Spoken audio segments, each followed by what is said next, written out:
దేవాదేవుడును మన రక్షకుడు అయిన యేసుక్రీస్తు ప్రభుల వారి అతి శ్రేష్టమైన పరిశుద్ధమైన నామంలో ఉదయకాల మన్నా అనే చక్కని కార్యక్రమాన్ని చూస్తున్న మీ అందరికీ నిండు హృదయంతో వందనాలండి. దేవుని మహాకృప మీకు తోడై ఉండును గాక. ఎలా ఉన్నారు? దేవుని కృపలో క్షేమమే కదా. ధైర్యంగా ఉండండి. నమ్మదగిన దేవుడు మీకు సహాయం చేస్తాడు. మీ భక్తి విధానం ఎలా ఉంది? ముందు మనం చూసుకోవాల్సింది అదే కదా. రండి, పరిశుద్ధ గ్రంథంలో నుంచి ఒక చక్కని మాట ఇలా మనం చదువుదాం. ఇర్మియా గ్రంథం 19వ అధ్యాయం 15వ వచనం. సైన్యములకు అధిపతియు ఇశ్రాయేలు దేవుడు నగు యెహోవా ఈ మాట సెలవిచ్చుచున్నాడు. ఈ జనులు నా మాటలు వినకుండా మొండికి తిరిగి ఉన్నారు గనుక ఈ పట్టణమును గూర్చి నేను చెప్పిన కీడంతయు దాని మీదికిని దానితో సంబంధించిన పట్టణములన్నిటి మీదికిని రప్పించుచున్నాను. ఈ జనులు నా మాటలు వినకుండా మొండికి తిరిగి ఉన్నారు. మొండి ప్రజలండి. ఇర్మియా కాలంలో యెరూషలేములో ఉన్నటువంటి ఇశ్రాయేలు ప్రజలు మొండి ప్రజలట. దేంట్లో మొండితనం చూపించారు అంటే ఆయన మాటలు వినకుండా, దేవుడు ఎన్నిసార్లు ఎన్ని రీతులుగా మాట్లాడుతున్నా, హెచ్చరిస్తున్నా, ఇర్మియా లాంటి ప్రవక్త చాలా పెందలాడే లేచి ఎంత ప్రకటిస్తున్నా, మీరు చెడులో ఉన్నారు, పాపంలో ఉన్నారు, దేవుని తట్టు మళ్ళుకోండి, తిరగండి, మీకు శిక్ష రాబోతుందని ఎంత చెప్పినా వారు చెడులోనే ఉంటున్నారు, పాపంలోనే ఉంటున్నారు. దేవుని మాటలు పెడచోని పెట్టారు. ఆయన మాటలు వినకుండా మొండికి తిరిగారట. ఉన్నారా ఈ రోజున మన సంఘాల్లో ఇలాంటి వారు? దేవుని పిల్లలు అని చెప్పుకునే వారిలో ఇశ్రాయేలీయులు అంటే దేవుని పిల్లలు కదా. ఈరోజు కూడా సంఘాల్లో విశ్వాసులుగా దేవుని పిల్లలుగా చెప్పుకునే వారిలో మొండికి తిరిగేవారు ఉన్నారా? ఉన్నారా అంటారేంటి పాస్టర్ గారు? అసలు వాళ్ళే ఉన్నారు. నిజమండి.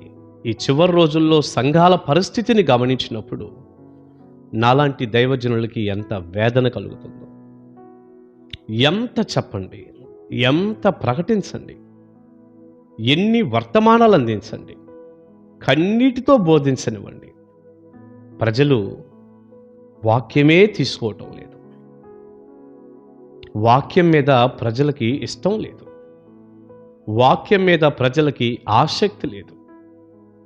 అందుకే మందిరాలకు కూడా సరిగా రావటం లేదు. వెళ్ళినా కూడా వాక్యం కాకుండా మిగతా కార్యక్రమాలు ఉంటాయి చూడండి, కాస్త ఆహ్లాదకరంగా. ఇప్పుడు మొత్తం వచ్చేసింది కదా, సినిమా హాల్ టైపులో, క్లబ్ టైపులో వచ్చింది కదండి. అక్కడ ఉంటారు. ఎందుకంటే వాళ్ళకి వాక్యము, దైవ భయం, వాక్యానుసారమైన జీవితాలు అవి కాదుగా కావాల్సింది. చూడండి మన సంఘాల పరిస్థితులు. ఏదో అలవాటుగా ఆరాధనకు రావటం, ఆదివారం దేవుని మాటలు కూడా సరిగా వినకపోవటం, అసలు వాక్యం మీద ఆసక్తి లేకుండా మందిరాల్లో కూడా సెల్ ఫోన్లు చూసుకోవటం, వాట్సాప్లు, ఫేస్బుక్లు చూసుకోవటం, అవసరమైతే పాస్టర్ గారు ఏం తప్పులు చెప్తాడా అని కనిపెడతాం. ఇంకా వీలైతే పాస్టర్ గారి ప్రసంగానికి మార్కులు వేయటం. ప్రియులారా, ఇవన్నీ ఏం బాగుపడే లక్షణాలు అంటారు? వాక్యం వింటల్లా, దేవుని మాటలు వినటంలా, ఎంత చెప్పినా చెడులో నుంచి బయటికి రావటంలా. పాపాన్ని, చెడును గూర్చి ఖండించామనుకోండి, తప్పిది అని వాక్యానుసారంగా దైవజనుడు చెబితే ఇర్మియాలాగా ఉన్నట్టు చెప్పాలి మేము అంటూ హెచ్చరిస్తూ చక్కగా మీరు చెడులో ఉన్నారు, బయటికి రండి అనే ప్రసంగాలు చేస్తే అవి ప్రజలకు అస్సలు ఇష్టం ఉంటల్లా. నేను చెడులో ఉన్నా పర్వాలేదు కానీ మీరు హెచ్చరించకూడదు అంటే వాక్యం కూడా వారికి నచ్చినట్టు చెప్పాలన్నమాట. బైబిల్లో దేవుడు ఏది రాయించాడో ఆ వాక్యానికి తగినట్టుగా మన జీవితాలు ఉండటం కాదు, వారికి నచ్చినట్టు మనం బోధించటం. చాలామంది సేవకులండి, నిజంగా చాలా బాధతో చెప్తున్నాను ఇక్కడ ఒక మాట, ప్రజలకి కోపం వచ్చిద్దేమో, ప్రజలు మందిరానికి మానేస్తారేమో, వీరు మానేస్తే నాకు వచ్చేది పోయిద్దేమో. మరి ఏమనుకుంటున్నారో? భయపడిపోయి నేను ఎట్టా బ్రతకాలి అనుకుంటున్నారో, వీళ్ళకి కోపం వచ్చిద్ది అనుకుంటున్నారో, మందిరం మానేస్తారనుకుంటున్నారు. ఉన్నది ఉన్నట్టు కూడా చెప్పటంలా, హెచ్చరించటంలా, వాళ్ళకు కావలసినట్టు చక్కగా ఆహ్లాదకరమైన ప్రసంగాలు చేస్తూ దేవుడు నిన్ను దీవిస్తాడు దీవిస్తాడు ఈ మాటలు చెప్పుకుంటూ సేవ బాగుంటుంది, ప్రజలు కూడా బాగా వస్తున్నారు, కాలం గడిపేస్తున్నారు. నేను ఒక మాట అంటాను, దేవుడు మనల్ని నమ్మి సేవా పరిచయం అప్పగిస్తే ప్రజలకు ఏం కావాలో నువ్వు బోధిస్తున్నావు, అదే నా సేవ.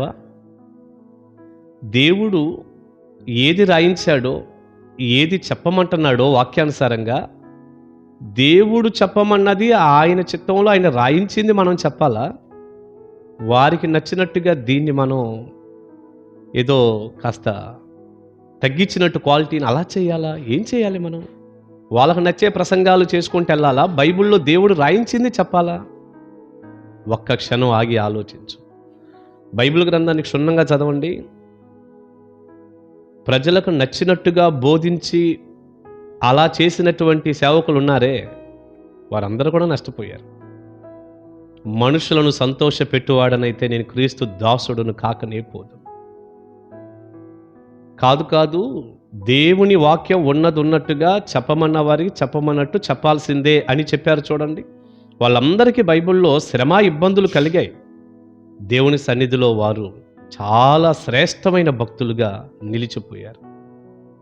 ఇంతకాలం బ్రతికేశాం, ఇంకెంతకాలం ఉంటాం? ఉన్నది చెప్పండి అయ్యా, దేవుడు మనకు తోడుగా ఉంటాడు.